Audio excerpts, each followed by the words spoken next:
Hey guys, alright? Welcome everyone. A group of scientists descended into the Mariana Trench and accidentally stumbled upon a nest of fierce monsters. There are no more places in the world untouched by humans, and the Mariana Trench is no exception.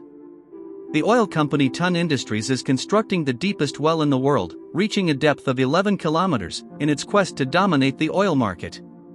The corporation continues to drill the ocean floor, disregarding the destruction of the ecosystem and the irreversible consequences. News of strange incidents at great depths continues to leak, including mysterious disappearances of team members, prolonged isolation from reality, and later, an underwater explosion that discredits the megacorporation, not to mention rumors of abnormal tremors and the emergence of a new species of deep-sea creatures. Ton Industries presses on with its operations, covering up any traces. Engineer Norah is one of 316 team members working at the Kepler station, primarily responsible for operating the robotic probe. Norah has been submerged for many months and has lost track of the difference between day and night. While brushing her teeth, the lights begin to flicker in the compartments, possibly caused by strange sounds outside the station. During her morning routine, she finds a spider in the sink that has decided to leave its hiding place. Her first thought is to wash it away, but after a moment, she decides to help the spider escape its slippery trap. Norah remembers the words of her loved one, who taught her not to think about the passage of time but to try to live in the present. His positive optimism is very different from hers, but in this moment, Norah is grateful for her cynicism, which helps her stay sane. Suddenly, the noises outside begin to sound like something banging against the walls. A drop of water falls from the ceiling and hits her hand, and a second later, the water begins to gush, breaking the station's structure and flooding the compartment. Norah runs toward the exit, shouting to warn her colleagues about the rupture. The system announces that a compartment has lost its seal at one of the corridor junctions.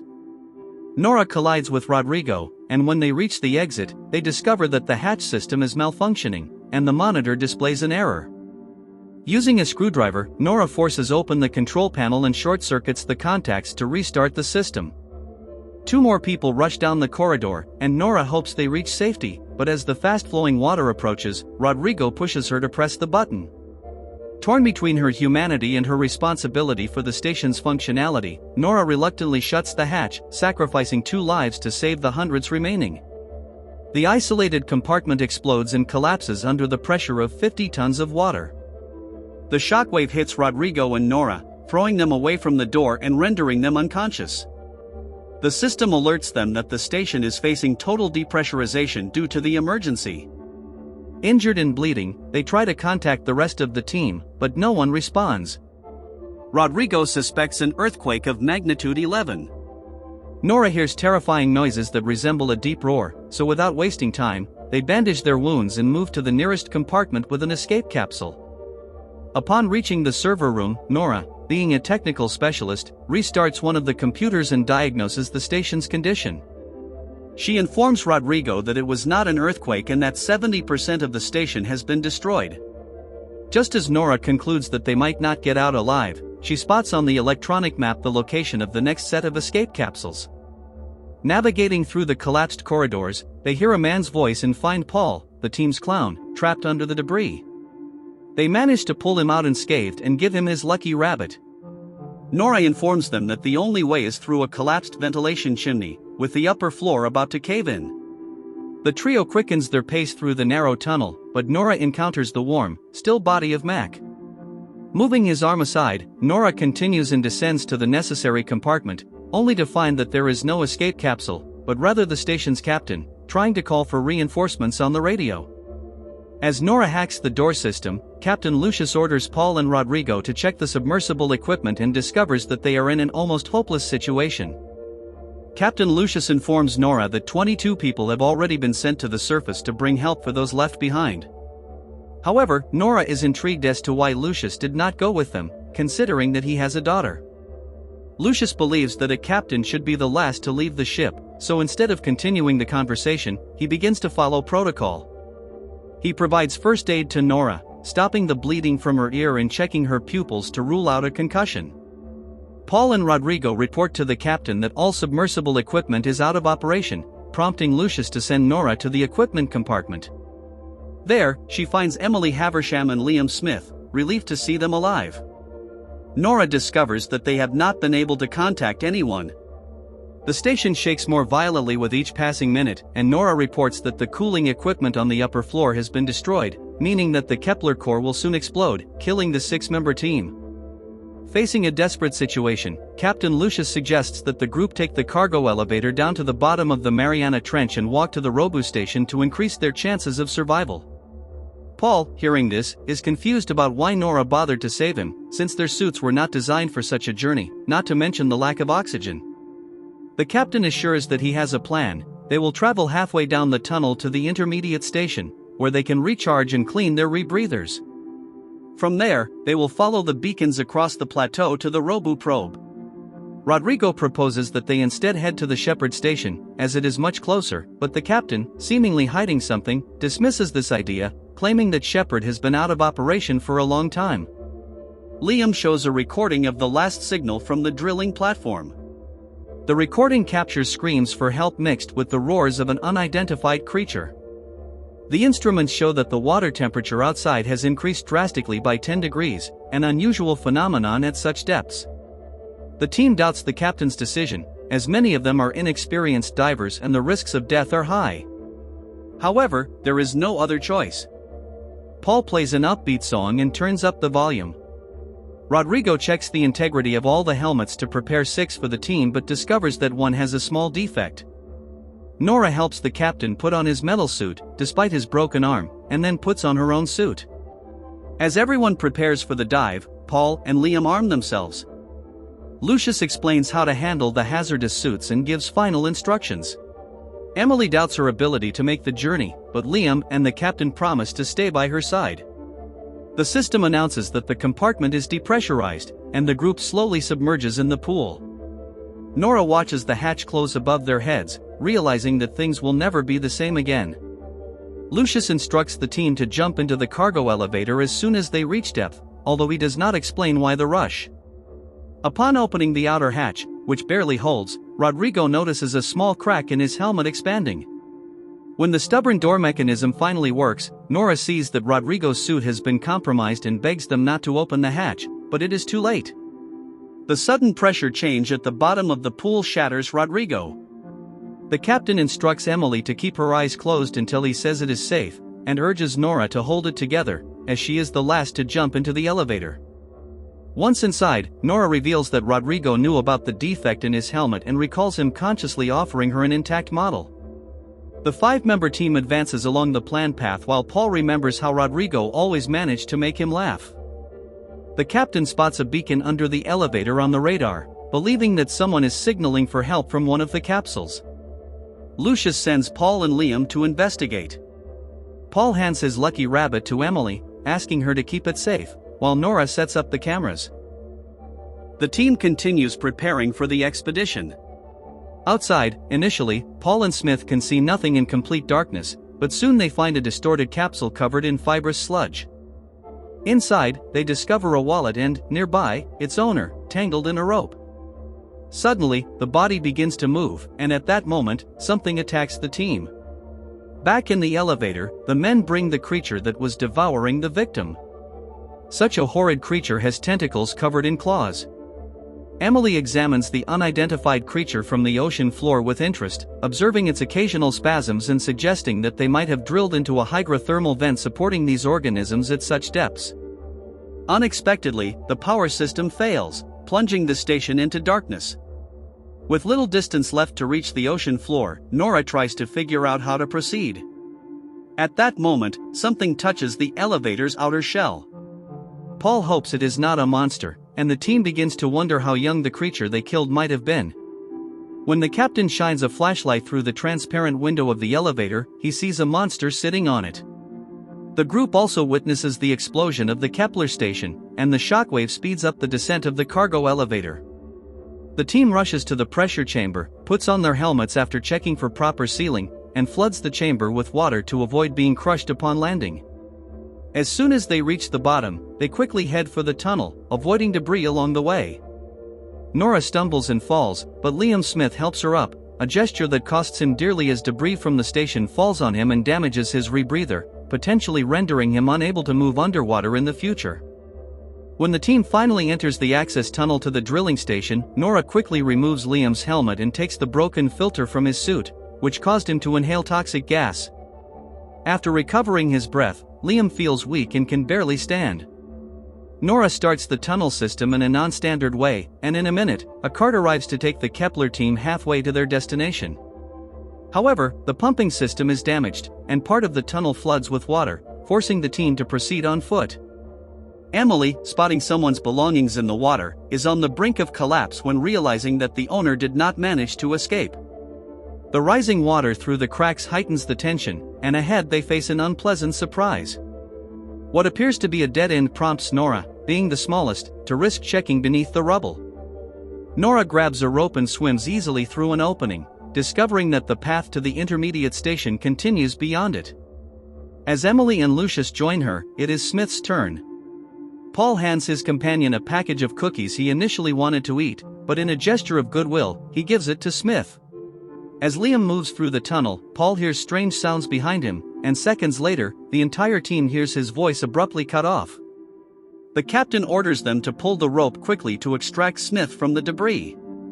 When they manage to pull him out, Paul removes the helmet and informs them that they are indeed being pursued underwater. Paul tries to unhook the rope, but it is stuck on a rock. Suddenly, the rope begins to pull him down.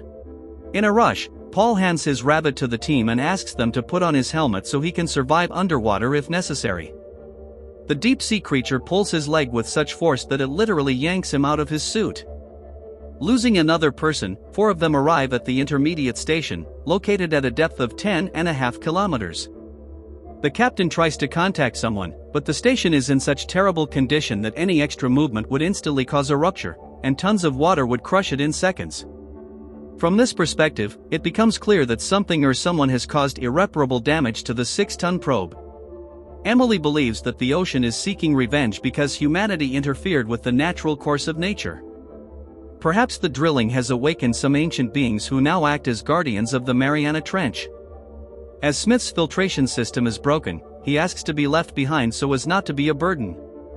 Norah tells Smith not to argue, as no one will stay there waiting for the end, since there is no way to get a new rebreather. Emily and Captain Lucius help Smith by the arms, instructing him to breathe short and shallow to conserve oxygen in his defective suit. Norah, with her flashlight, sees various forms of life swimming quickly around them. As they cross the plateau, the group is attacked by monsters. One of them drags Smith into a cave, but for some reason leaves him alive. The captain and Norah go after him, but Lucius returns to the cave to recover the weapons. The monster takes advantage and pulls the rope to which the captain and Norah are attached. It is so huge that it easily drags both people. Norah and Lucius are saved by a fallen part of the exploded station, resembling a flying saucer. Holding onto it, they float slowly down. However, the captain gets tangled in the ropes. While Norah tries to help Lucius, the same monster attacks and grabs his helmet. Desperate to save his colleague, the captain strikes the creature, provoking it, and as a result, the creature drags both of them again at high speed. Defects appear in Norah's helmet due to the pressure level being so critical that they could be crushed at any moment. The captain asks Norah to let go of the rope, but she refuses. Then, Lucius disconnects from the girl and rises higher before exploding. Norah regains consciousness near the Shepherd Station, located at a depth of 10 kilometers and 700 meters. With her last strength, she reaches the entrance and, surprisingly, activates the system. She removes the defective suit and feels that this is the end.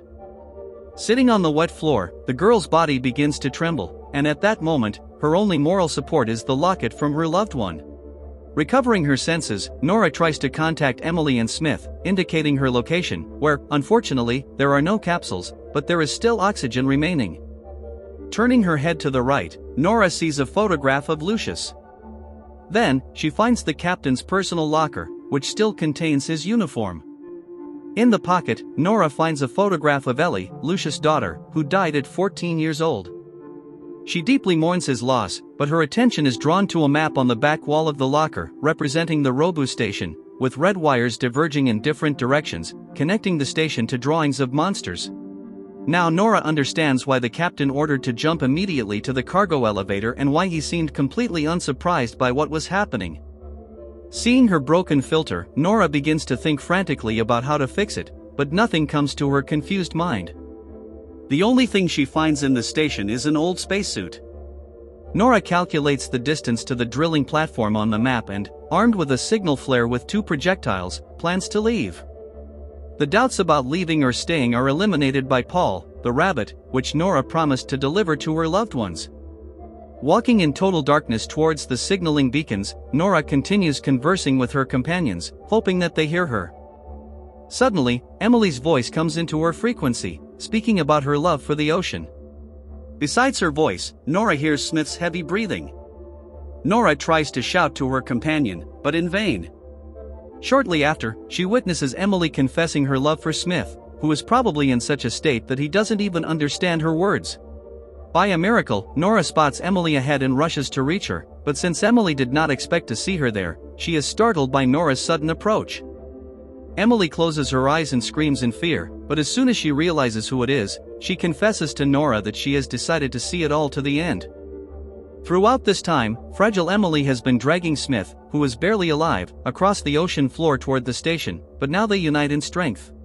The journey, which seems endless, finally reaches its climax when the trio reaches the Robu station at a depth of 11 kilometers. The bright probe illuminates the space with red light, and Norah and Emily find hundreds of monsters that are probably asleep or in hibernation.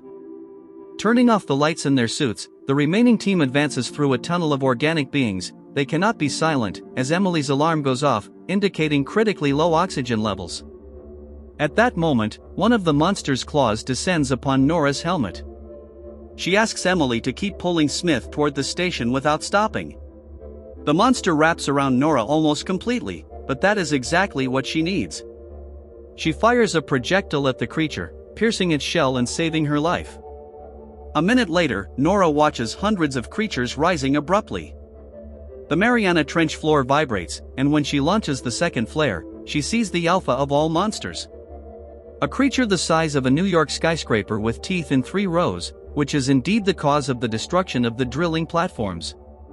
Norah flees from the giant, but it damages part of the station, and the shockwave pushes her toward the entrance. Despite the oxygen deficit, Emily returns to seek her friend and pulls her in. The oxygen level in Norah's suit drops, but since it is very old, Emily cannot remove it conventionally, so she breaks the glass with a fire extinguisher. The Robu station's system demands immediate evacuation of the team. The Alpha circles the structure as if hunting its prey, and now, not only Norah, but the others also see the enormous monster. Among all the capsules in working condition, only 2 remain. Emily puts Smith in the capsule and asks him to stay alive, while Norah hands Smith the rabbit to pass it to Paul's friends and family. Arguing that she is the only one who knows how to operate the capsules, Norah convinces Emily to get in, but Emily realizes that the 3rd capsule has problems and wants to stay to fix it together. At first, Norah gently persuades her, asking her to save herself for the love she feels for Smith, but when Emily begins to protest, Norah hits her on the nose to save time on long discussions. Apologizing to her, Norah promises that they will meet on the surface.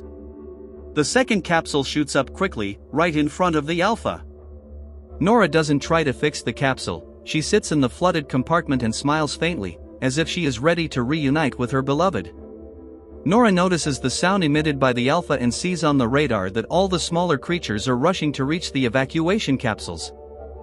Fearing to feel powerless and useless, Norah suddenly realizes that it is just a feeling, and it's moments like these that drive a person to act. Before securing the safety of the capsules, Norah sees her last chance for survival but decides to save her soul instead of her physical body, considering her action as redemption for the guilt of having lost her beloved. Norah plans to detonate all the horrid creatures along with the giant monster. She fully charges the core of the drilling probe and adjusts the attack to protect the rescue capsules. The nuclear explosion engulfs the Alpha and all the small monsters of the Mariana Trench.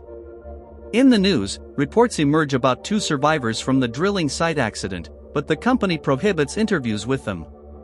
All materials related to the incident in the Pacific Ocean are classified and not open for discussion. Despite a tragedy of such magnitude, Ton Industries resumes its drilling operations in the Mariana Trench, never having determined the cause of the catastrophic failure.